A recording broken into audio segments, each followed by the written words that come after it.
بسم اللہ الرحمن الرحیم وقل رب زدنی علما۔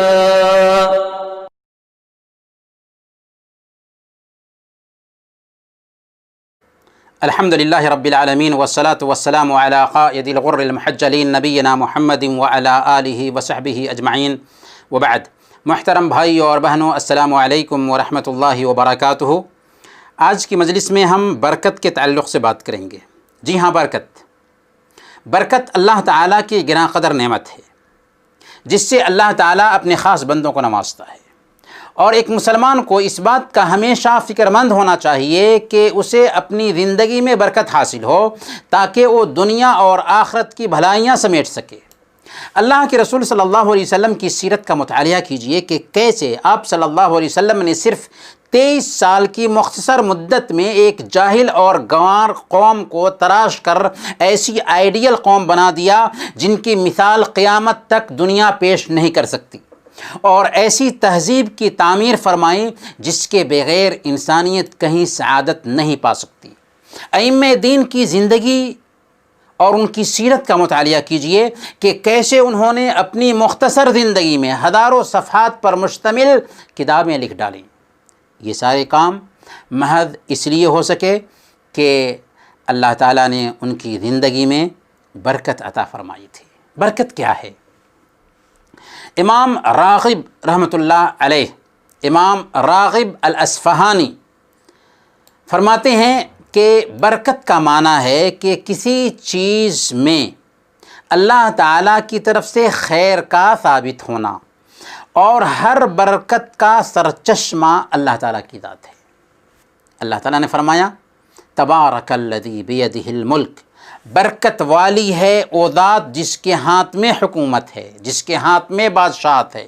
گویا برکت سراسر اللہ کی طرف سے ہے۔ برکت کی کنجی صرف اللہ رب العالمین کے ہاتھ میں ہے، جیسے رزق دینا، مدد کرنا، عافیت عطا فرمانا صرف اللہ رب العالمین کے اختیار میں ہے۔ چنانچہ برکت بھی اس کے علاوہ کسی اور سے طلب نہیں کی جا سکتی، لہذا غیر اللہ سے برکت طلب کرنا شرک ہوگا۔ دوسری بات یہ کہ جن چیزوں یا جن کاموں میں برکت کی صراحت کی گئی ہے وہ برکت کا سبب ہیں، اور اللہ نے ان کاموں یا ان چیزوں میں برکت رکھی ہے، نہ کہ بذات خود وہ چیزیں یا وہ کام برکت دینے والے ہیں۔ اس بات کو نوٹ کرنا چاہیے۔ تیسری بات یہ کہ کسی چیز کے سبب سے برکت حاصل کرنا کہ فلاں چیز برکت کا سبب ہے، یہ ایک شرعی مسئلہ ہے، اور شرعی اور دینی مسئلہ کی بنیاد دلیل پر ہوتی ہے، ہمارے گمان پر نہیں۔ اسی لیے کسی انسان کو یہ اختیار نہیں دیا جا سکتا کہ اپنے من سے یا اپنے تجربہ سے کسی چیز میں برکت ڈھونڈنا شروع کر دے۔ لہذا جس چیز میں یا جس کام میں برکت کی وضاحت کی گئی ہے اسی چیز میں اور اسی کام میں برکت ڈھونڈی جا سکتی ہے۔ چوتھی بات، جو چیزیں برکت کا سبب بنتی ہیں یہ چیزیں عام لوگوں میں معروف اور مشہور نہیں ہوتی، اس لیے ہماری شریعت نے جن چیزوں میں برکت کی صراحت کی ہے انہی میں برکت کی تلاش کی جائے گی۔ اپنے من سے کسی چیز کو برکت کا سبب نہیں مانا جا سکتا۔ اس اصول کو ذہن میں بیٹھانے کے بعد اب آئیے ہم یہ جانتے ہیں کہ اللہ کی برکت کن کو حاصل ہوتی ہے۔ تو یاد رکھیں کہ اللہ کی برکت ان کو حاصل ہوتی ہے جو اس دھرتی پر اللہ کا تقوی اختیار کرتے اور اللہ کی شریعت کے مطابق زندگی گزارتے ہیں۔ اللہ تعالیٰ نے فرمایا سورہ الاعراف آیت نمبر 96، وَلَوْ أَنَّ أَهْلَ الْقُرَىٰ آمَنُوا وَاتَّقَوْا لَفَتَحْنَا عَلَيْهِمْ بَرَكَاتٍ مِّنَ السَّمَاءِ وَالْأَرْضِ وَلَكِنْ كَذَّبُوا فَأَخَذْنَاهُمْ بِمَا كَانُوا يَكْسِبُونَ۔ کہ اگر بستی کے رہنے والوں نے ایمان لایا ہوتا اور تقوی کی روش اختیار کی ہوتی تو ہم آسمانوں اور زمین کی برکتوں کے دروازے ان کے لیے کھول دیے ہوتے، مگر انہوں نے جھٹلایا، چنانچہ ہم نے ان کے برے کرتوت کی بدولت انہیں پکڑ لیا، ان کی گرفت فرمائی۔ اس لیے اگر ہم اپنی زندگی میں اور اپنی آمدنی میں برکت چاہتے ہیں تو ہمیں کیا کرنا ہوگا؟ ہمیں تقوی کی روش اختیار کرنی ہوگی، ہمیں شریعت کو فالو کرنا ہوگا۔ محترم بھائی اور بہنوں، برکت کے اسباب کیا ہیں؟ برکت کیسے حاصل ہوتی ہے؟ ہماری شریعت نے اس کے اسباب کی بھی وضاحت کر دی ہے۔ سب سے پہلے نمبر پر تقوی اور توکل کی بنیاد پر برکت حاصل ہوتی ہے۔ ہمارے اندر تقوی آ جائے اور ہم اللہ رب العالمین پر بھروسہ کریں تو عجیب طریقے سے برکت ملے گی۔ دلیل کیا ہے؟ سورہ الطلاق آیت نمبر 2 اور 3، وَمَن يَتَّقِ اللَّهَ يَجْعَل لَّهُ مَخْرَجًا وَيَرْزُقْهُ مِنْ حَيْثُ لَا يَحْتَسِبُ وَمَن يَتَوَكَّلْ عَلَى اللَّهِ فَهُوَ حَسْبُهُ، اور جو شخص اللہ سے ڈرتا ہے اللہ اس کے لیے چھٹکارے کی شکل نکال دیتا ہے اور اسے ایسی جگہ سے روزی دیتا ہے جس کا اسے گمان بھی نہیں ہوتا، اور جو اللہ پر بھروسہ کرتا ہے اللہ اس کے لیے کافی ہو جاتا ہے۔ اس سے بڑھ کر برکت اور کیا ہو سکتی ہے کہ اسے اللہ تعالیٰ ایسی جگہ سے روزی دے جس کا اسے گمان بھی نہ ہو، اور اس کے مقاصد کی تکمیل میں اللہ تعالیٰ اس کے لیے کافی ہو جائے اور اس کے غم کو، اس کی پریشانی کو اللہ تعالیٰ دور کر دے۔ کیوں؟ اس لیے کہ اس نے تقوی اختیار کیا، اس نے توکل اختیار کیا۔ دوسرے نمبر پر کثرت سے استغفار کرنے سے بھی اللہ کی برکت حاصل ہوتی ہے۔ گناہ برکتوں کے نزول کے راستے میں رکاوٹ ہوتا ہے، اس لیے ایک بندہ جب اللہ تعالیٰ سے اپنے گناہوں کی معافی چاہتا ہے تو اللہ تعالیٰ اپنی برکتوں کو نازل فرماتا ہے۔ اللہ تعالیٰ نے حضرت نوح علیہ السلام کی زبانی فرمایا، سورہ نوح آیت نمبر 10 سے 12 تک، فَقُلْتُ اسْتَغْفِرُوا رَبَّكُمْ إِنَّهُ كَانَ غَفَّارًا يُرْسِلِ السَّمَاءَ عَلَيْكُمْ مِدْرَارًا وَيُمْدِدْكُمْ بِأَمْوَالٍ وَبَنِينَ وَيَجْعَلْ لَكُمْ جَنَّاتٍ وَيَجْعَلْ لَكُمْ أَنْهَارًا۔ اور میں نے کہا، کیا کہا؟ کہ اپنے رب سے معافی مانگو، یعنی استغفار کرو، یقیناً وہ بڑا بخشنے والا اور معاف کرنے والا ہے۔ وہ تم پر آسمان کو خوب برستا ہوا چھوڑ دے گا۔ سب سے پہلے نمبر پر آسمان سے بارش برسائے گا اور تمہیں خوب پے در پے مال اور اولاد میں ترقی دے گا، مال سے بھی نوازے گا اور اولاد میں ترقی دے گا، اور تمہیں باغات دے گا اور تمہارے لیے نہریں جاری کر دے گا۔ اس آیت کریمہ میں استغفار کے 4 فائدے ذکر کیے گئے ہیں۔ اللہ بارش برسائے گا، مال و دولت سے نوازے گا، اولاد سے نوازے گا اور نہریں جاری کر دے گا۔ اس لیے استغفار کو اپنی زندگی کا شعار بنائیں گے تو ہماری زندگی میں برکت آئے گی۔ تیسرے نمبر پر برکت کی دعا کرنے سے بھی برکت حاصل ہوتی ہے، اس لیے برکت کی دعا کرنی چاہیے اور ایک دوسرے کو برکت کی دعا بھی دینی چاہیے۔ عرب کہتے ہیں بارک اللہ فیک، اللہ آپ کو برکت عطا فرمائے، یہ بہت ہی جامع دعا ہے۔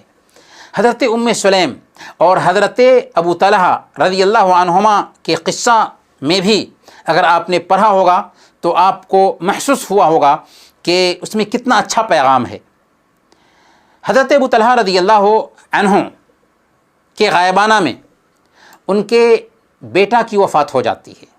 حضرت ام سلیم جو ان کی بیوی ہیں، اپنے بچے کی موت کی خبر اپنے شوہر کو پہنچانے میں جلد بازی سے کام نہیں لیتی اور نہ ہی چیخنا اور چلانا شروع کر دیتی ہیں جیسا کہ ایسے موقع سے عام طور پر عورتیں کیا کرتی ہیں، بلکہ اپنے شوہر کے گھر آتے ہی شوہر کا اچھے طریقے سے استقبال کرتی ہیں، ان کے لیے کھانا بناتی ہیں، انہیں کھانا کھلاتی ہیں اور خوشبو لگا کر کے ان کے سامنے میں آتی ہیں تو حضرت ابو طلحہ رضی اللہ تعالیٰ عنہ وظیفہ زوجیت ادا کر لیتے ہیں، شوہر بیوی کا تعلق قائم ہو جاتا ہے۔ جب اطمینان ہو جاتا ہے تو نہایت حکمت عملی کے ساتھ بچے کی موت کی خبر اپنے شوہر کو دیتی ہیں۔ حضرت ابو طلحہ رضی اللہ تعالیٰ عنہ اللہ کے نبی صلی اللہ علیہ وسلم کے دربار میں حاضر ہوتے ہیں اور سارا ماجرا کہہ سناتے ہیں۔ اللہ کے نبی صلی اللہ علیہ وسلم اس وقت حضرت ابو طلحہ اور حضرت ام سلیم رضی اللہ عنہما کو دعا دیتے ہیں، بارک اللہ لکما فی غابر لیلتکما، اللہ تعالیٰ تم دونوں کی پچھلی رات میں برکت عطا فرمائے۔ چنانچہ وہ اسی رات کی برکت سے امید سے ہو گئیں اور ایک بچہ ہوا، اور پھر اس کے بعد انہوں نے 10 بچوں کو جنم دیا، سب کے سب قاری قرآن ہوئے۔ تو برکت کی دعا کرنی چاہیے اور برکت کی دعا دینی چاہیے۔ چوتھے نمبر پر حلال روزی اختیار کرنا، حرام کمائی سے بچنا اور کاروبار میں سچ بولنا بھی برکت کا سبب ہے۔ اللہ تعالیٰ نے فرمایا یمحق اللہ الربا ویربی الصدقات، اللہ تعالیٰ سود کو مٹاتا ہے اور صدقات و خیرات کو بڑھاتا ہے۔ ہم سود لیتے ہیں تو ظاہر میں لگتا ہے کہ پیسہ آ رہا ہے، اور صدقہ دیتے ہیں تو ظاہر میں لگتا ہے کہ پیسے جا رہے ہیں، لیکن سود سے پیسے جاتے ہیں اور صدقات و خیرات سے پیسے آتے ہیں۔ اور صحیح بخاری اور صحیح مسلم کی روایت ہے، اللہ کے نبی صلی اللہ علیہ وسلم نے ارشاد فرمایا البیعان بالخیار ما لم یتفرقا، کہ سودا کرنے والے اس وقت تک ان کو آپس میں اختیار ہوتا ہے جب تک کہ وہ جدا نہ ہو جائیں۔ فَإِنْ صَدَقَا وَبَيَّنَا بُورِكَ لَهُمَا فِي بَيْعِهِمَا، اگر وہ سچ بولیں اور چیز کی صحیح حقیقت کو بیان کر دیں تو ان کے کاروبار میں برکت ہوتی ہے۔ وَإِنْ كَذَبَا وَكَتَمَا مُحِقَتْ بَرَكَتُ بَيْعِهِمَا، اور اگر وہ چھپائیں اور جھوٹ بولیں تو ان کے کاروبار کی برکت ختم کر دی جاتی ہے۔ گویا کہ ہم کوئی بھی کاروبار کر رہے ہیں، بیع و شراء کر رہے ہیں، اس میں اگر ہم سچائی کو اختیار کرتے ہیں، جھوٹ نہیں بولتے، غبن اور دھوکہ سے کام نہیں لیتے، تو عجیب طریقے سے اس کاروبار میں برکت ہوتی ہے۔ لیکن اگر ہم چھپاتے ہیں، عیب کو چھپاتے ہیں، دھوکہ دہی سے کام لیتے ہیں تو اس سے برکت چھین لی جاتی ہے۔ گویا کہ کاروبار میں برکت تب آتی ہے جب کہ ہم سچائی کو اپنا آلہ کار بناتے ہیں۔ پانچویں نمبر پر صلہ رحمی اور مخلوق کے ساتھ حسن معاملہ بھی برکت کا سبب ہے۔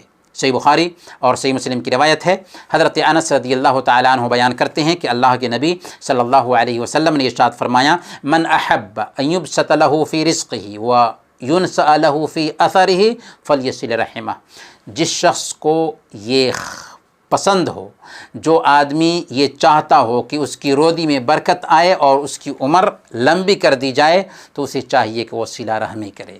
رشتہ داروں کا خیال کریں گے تو دو فائدہ ملے گا، آپ کی عمر لمبی کر دی جائے گی اور آپ کی روزی میں برکت ہوگی۔ اس لیے برکت چاہتے ہیں تو صلہ رحمی کریں، رشتہ داروں کا خیال کریں، ان کی مالی مدد کریں، ان کی معنوی مدد ہو سکتی ہے تو مدد کریں، رشتہ داروں کا خیال کریں، عجیب طریقے سے برکت آئے گی۔ چھٹے نمبر پر وقت کی پلاننگ کرنا اور ان سے فائدہ اٹھانے میں حریص ہونا برکت کا سبب ہے۔ بالخصوص اللہ کے رسول صلی اللہ علیہ وسلم نے اپنی امت کے لیے صبح کے وقت میں برکت کی دعا فرمائی ہے۔ سنن ابی داؤد کی روایت ہے، حضرت صخر بن وداع الغامدی رضی اللہ تعالیٰ عنہ بیان کرتے ہیں کہ اللہ کے رسول صلی اللہ علیہ وسلم نے ارشاد فرمایا اللہم بارک لامتی فی بکورہا، اے اللہ میری امت کو اس کی صبح میں برکت عطا فرما۔ گویا کہ صبح میں برکت اترتی ہے اللہ رب العالمین کی طرف سے۔ اور آپ صلی اللہ علیہ وسلم جب کوئی سریہ یا دستہ روانہ کرتے تو صبح کے وقت دن کے پہلے حصہ میں روانہ کرتے تھے۔ حدیث کے راوی حضرت صخر رضی اللہ تعالیٰ عنہ تجارت پیشہ آدمی تھے، وہ اپنا تجارتی کاروبار صبح سویرے ہی شروع کرتے تھے اور کاروبار کے لیے صبح سویرے ہی بھیجا کرتے تھے، چنانچہ وہ صاحب ثروت اور بہت مالدار ہو گئے تھے۔ گویا کہ صبح سویرے کاروبار کرنا اور وقت سے فائدہ اٹھانے کے لیے حریص ہونا بھی برکت کا سبب ہے۔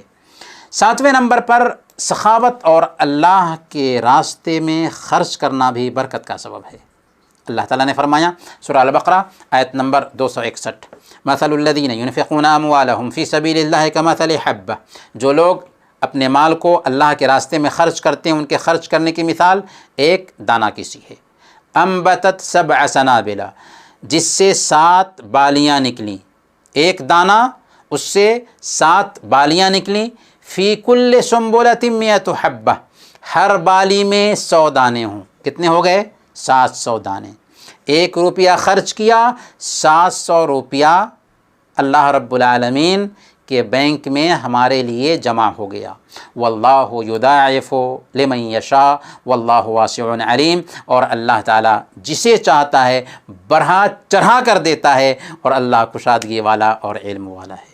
گویا کہ اگر ہم صدقہ اور خیرات کرتے ہیں تو عجیب طریقے سے اللہ رب العالمین ہمارے مال میں برکت عطا فرماتا ہے، اور ایک کا 700 تک عنایت فرماتا ہے، بلکہ جس کے لیے چاہتا ہے اس سے بھی زیادہ کرتا ہے۔